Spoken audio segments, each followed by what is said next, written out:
Hola, muy buenos días a todos. Soy Magdalena Olea, periodista de El Líbero, y una vez más les doy la bienvenida a este especial de La Mirada Líbero, en un programa en el que vamos a conversar sobre los primeros 2 meses desde que comenzó la guerra en Ucrania.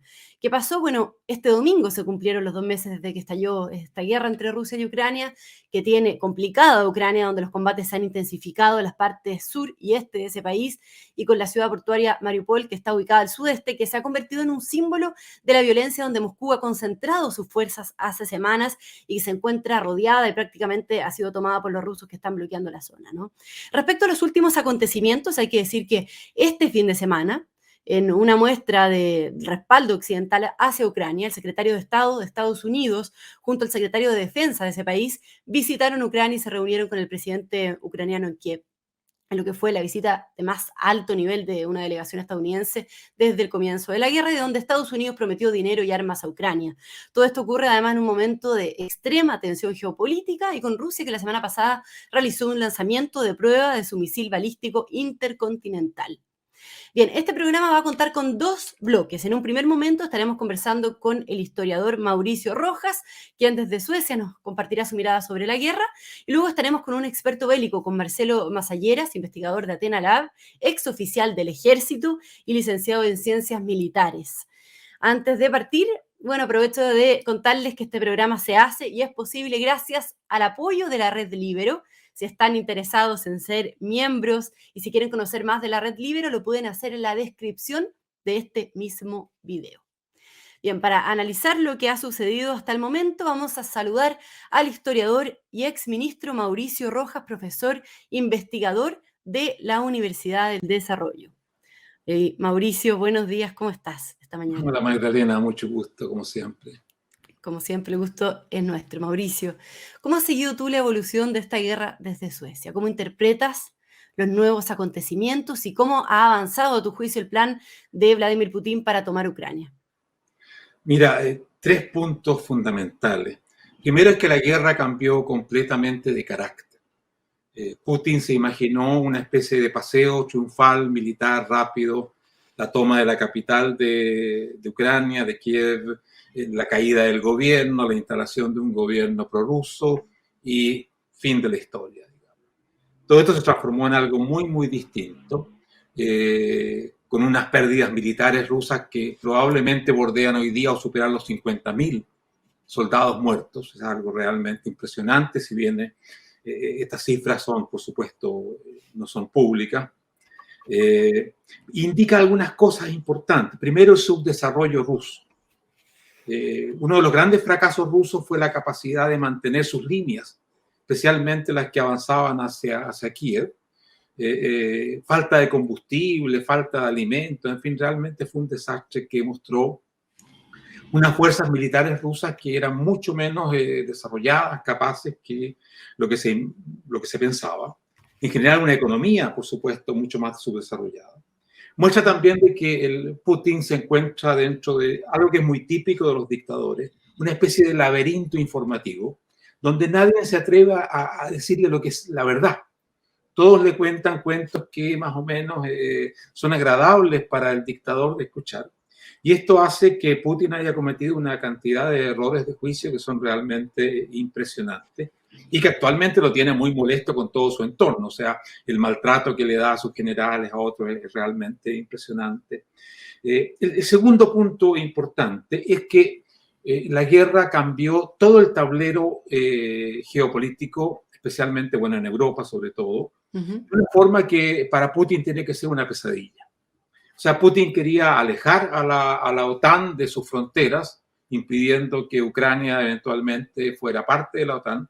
Y lo que ha conseguido es que Suecia y sobre todo Finlandia rápidamente, ya el mes de mayo, van a pedir la incorporación a la OTAN, lo que significa que la frontera entre la OTAN y Rusia va a más que duplicarse en términos físicos. Esto es algo, lógicamente, que para Putin debe ser un desastre completo. Pero junto a ello tenemos el resurgimiento de la potencia estadounidense. Estados Unidos, después de Afganistán, de todo eso, estaba muy, con Trump, que quería aislar a Estados Unidos, estaba muy, muy a mal traer, muy distanciado de Europa, además de sus aliados naturales. Todo esto cambió radicalmente. Hoy día Estados Unidos es el líder indiscutido de las democracias a nivel mundial. Y esto es algo que no se daba hace mucho tiempo. Además, con una unidad europea muy sólida detrás del liderazgo de Estados Unidos. Y el último punto que quería mencionarte, así en forma para iniciar la conversación, es que Putin y las fuerzas militares rusas han entrado en una etapa de desesperación. Y esto es muy peligroso. Primero se muestra en el genocidio que están produciendo. O sea, las masacres, las matanzas son realmente una cosa impresionante. Lo que muestra una desesperación, una rabia de no haber conseguido su objetivo. Pero además implica un peligro para todo el entorno europeo porque Putin se hace cada vez más impredecible. O sea, de hecho, Putin está metido en una situación, en una guerra que no puede ganar. Ya se vio que militarmente era incapaz de ganarla. Tampoco puede perderla, ni va a perderla, porque una cosa es detener a la ofensiva rusa, otra cosa es reconquistar territorios que hoy día ya tienen los rusos, cosa que el ejército ucraniano no va a poder hacer probablemente.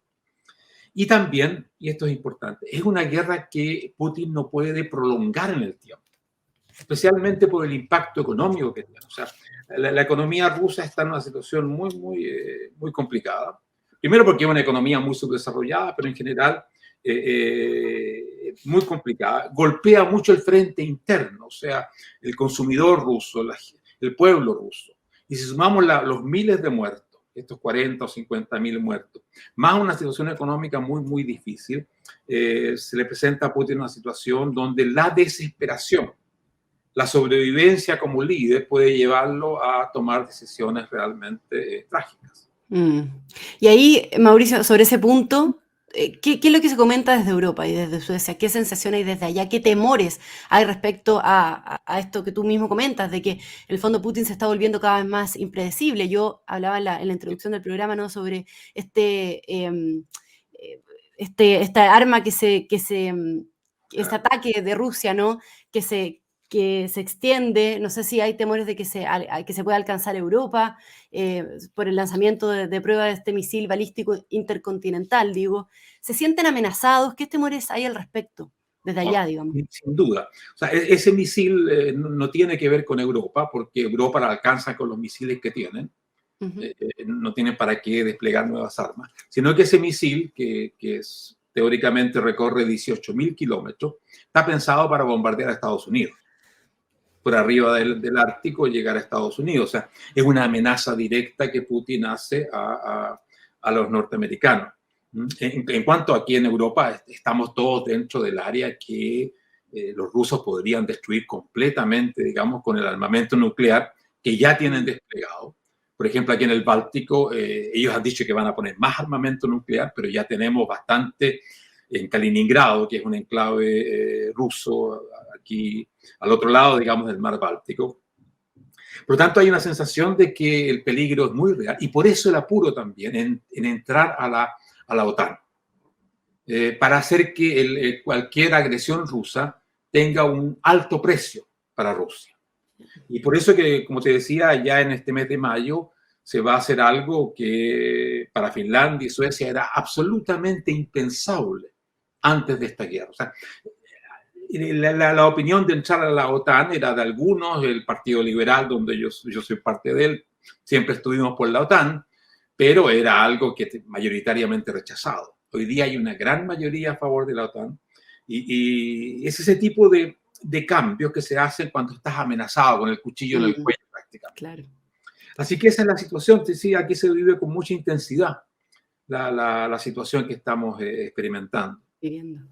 Y sobre Estados Unidos, ¿no? Que tú también lo comentabas, Mauricio, ¿cómo lo ves? Yo decía que ayer el secretario de Estado de Estados Unidos junto al secretario de Defensa de ese país se reunieron con el presidente de Ucrania.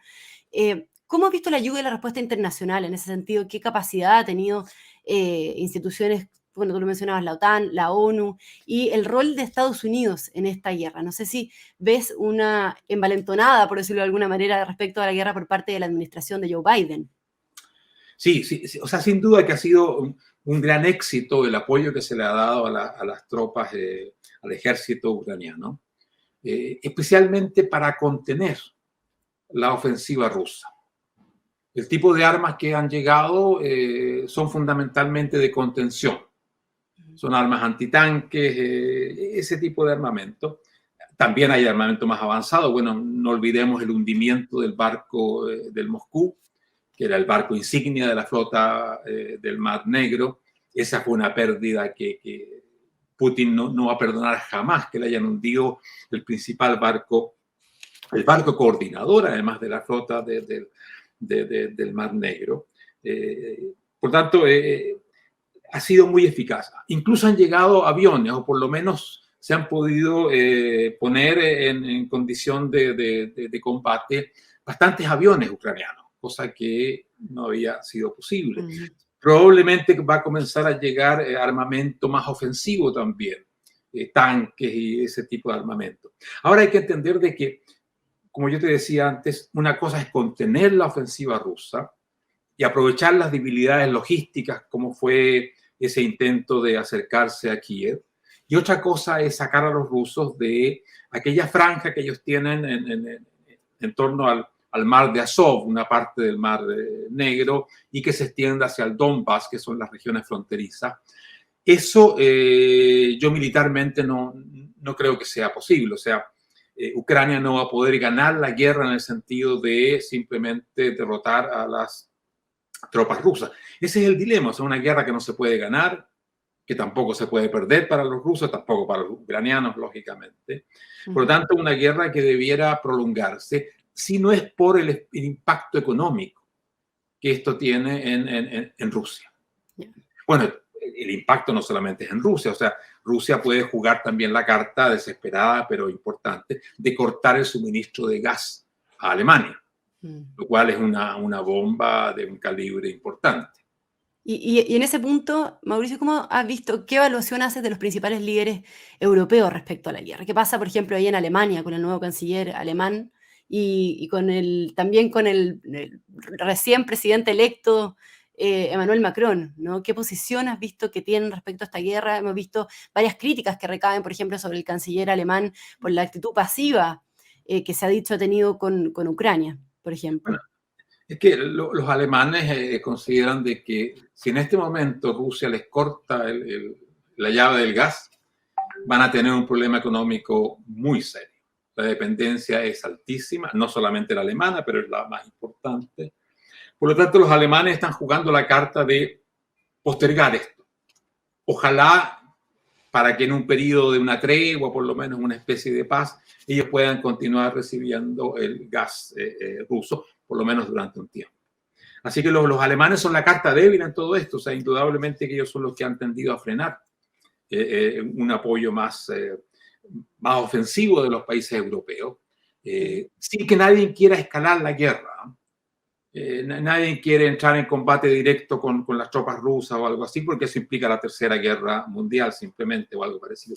Ahora, para Macron, esto fue un regalo fantástico. O sea, si ganó con cierto margen de amplitud la elección presidencial de ayer, fue en parte gracias a la guerra en Ucrania y a las relaciones vergonzosas que ha tenido Marine Le Pen con Putin, y incluso los préstamos rusos que se le han hecho a su partido, etc. Sin ese efecto, yo creo que hubiese ganado Macron, pero con un margen mucho, mucho más estrecho. Así que en ese sentido, Macron debe estar muy agradecido de esta lamentable situación porque le permitió ganar con cierta holgura, lo que no disminuye el tremendo avance de esta derecha nacionalista agresiva francesa. Y él va a ser sin duda, él es el líder europeo más importante, sobre todo cuando los alemanes están en esta situación de no querer en realidad que meterse mucho más en este conflicto. Así que Macron sí es y eso le gusta mucho a los franceses, indudablemente. O sea, este sueño de la grandeza francesa, todo eso, les queda muy bien a su identidad nacional y la van a jugar sin ninguna duda. Bien, Mauricio, para finalizar, preguntarte cómo lo ves hacia adelante con respecto a la guerra, qué salidas le ves, porque además Rusia y Ucrania llevan semanas de infructuosas negociaciones de paz, ¿no? Y cómo también crees que esto podría seguir escalando al punto que lleve o no a una tercera guerra mundial y cómo va a quedar finalmente a largo plazo plasmada esta guerra en los libros de historia? ¿De qué manera, en el fondo, va a marcar la historia moderna para siempre esta guerra? Si es que hay libros de historia, porque si la cosa termina muy mal, hasta dificulto que tengamos libros de historia para contar este asunto, porque puede ser muy, muy serio. Es difícil, fíjate, pronosticarlo, porque estamos en una situación de empate prácticamente. No se puede perder la guerra, no se puede ganar la guerra. El factor muy importante allí va a ser la economía rusa. Los chinos están manifestando que ellos no quieren meterse en realidad. Por lo tanto, porque si China decidiera ponerse de verdad al lado de Rusia, tendríamos un problema bastante más serio, pero parece que por ahí no van las cosas. Ahora, el grado de desesperación de Putin, el sentimiento de que todo su proyecto personal está hundiéndose, puede ser un factor muy difícil de controlar, de manejar, muy imprevisible, y que podría llevar a el uso de armas nucleares. Podría ser una salida increíble, pero no hay que olvidar que los dictadores, cuando están en esa situación, pueden hacer cosas impresionantes. Por ejemplo, Hitler optó por la destrucción de Alemania conscientemente y dijo que estaba bien que la destruyeran porque habían perdido la guerra. Son esas decisiones de estos líderes terribles que es difícil de predecir en el caso ruso. Ya. O sea, el escenario aún muy impredecible, dice. Muy lamentable. Lamentablemente. Bien, Mauricio Rojas, nos despedimos. Muchas gracias, como siempre, por acompañarnos, por estar con nosotros, por compartirnos tu mirada, como decía, desde Suecia, ¿no?, sobre estos acontecimientos que están marcando el mundo. Mauricio, un gran abrazo. Gracias a ustedes, un abrazo también.